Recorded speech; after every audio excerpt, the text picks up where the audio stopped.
Welcome to At Risk International's latest Global Risk Intelligence Briefing. I'm Rowan Fisher, Protective Intelligence Analyst here at Risk International, joined by Director of Intelligence, Ross Hill.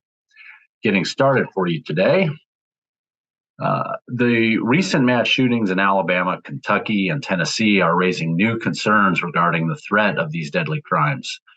The events have reinvigorated gun control debates, and many are demanding solutions to these uniquely American crimes. So far in 2023, there have been 146 recorded mass shooting incidents in the U.S. There were 647 in 2020 and 693 in 21, resulting in 859 and 920 deaths, respectively. Since 2015, more than 19,000 people have been injured or killed in mass shootings. Attempting to understand the problem and to answer why some commit these crimes, researchers and news media typically focus on the shooter's specific motives based on evidence within their manifestos or social media posts. Their statements have included sentiments that coworkers, lovers, or classmates insulted, humiliated, or rejected them. In other cases, the shooters have stated their actions are in response to perceived threats identified based on racial, religious, cultural, gender, or sexual orientation differences. In a recent article published in the Homeland Security Newswire, also published in The Conversation, author Ari Kruglansky suggests that these motives are too specific and that the rise in mass shootings indicates a general trend that goes beyond the limits of the personal grievances of each shooter. The author suggests that general motive for mass shooting is due to a fundamental human need, the need for significance or a feeling that their life matters. Mass shooters may view violence as an opportunity to gain significance, that this need for significance gets violated when they perceive a loss of the significance through being insulted, humiliated, or excluded. Finally, research published in Criminology and Public Policy, which is an academic journal, examined mass shooting incidents taking place between 2010 and 2019. The research found that 78% of mass shooters were motivated by fame-seeking or attention-seeking, or as Kruglansky suggests, motivated by a quest for significance. And now I will pass it over to Ross. Ross? Thanks, Roman.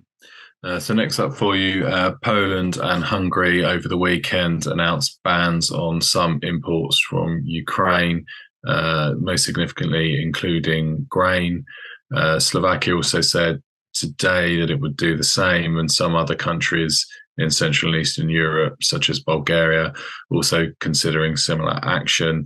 Ukrainian exports of food through Poland and other countries increased when some of the Black Sea ports were blocked after Russia invaded Ukraine.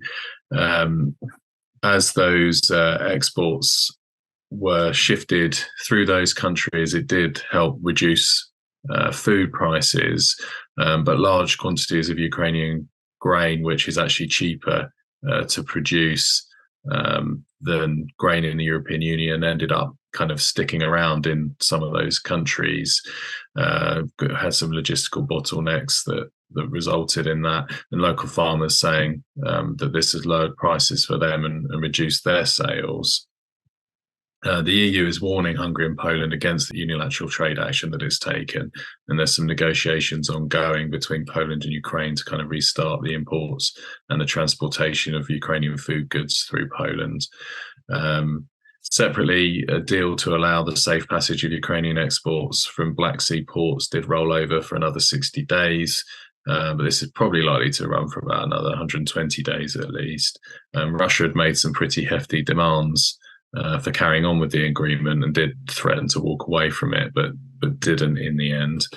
But following on from increased oil prices, any export difficulties we see with Ukrainian food products does risk increasing food prices and then subsequently increasing the risk of protests and unrest as well.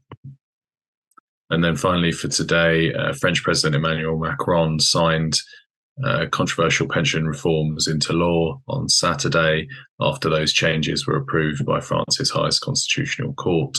We've seen about 3 months of protests in France over those changes. They've attracted hundreds of thousands of people. Attendance has slipped a little in the last few weeks, but the protests have been frequently violent, and trade unions have called for mass protests on Labour Day, which is the 1st of May. So we can expect some pretty large protests along with some violence on that day. May Day, always a focal point for protests, but I think we can expect these to be significant in a number of places this year because of the cost of living kind of issues that we've been facing. That's it from us this week. We hope you found the content useful, and we hope to see you again soon.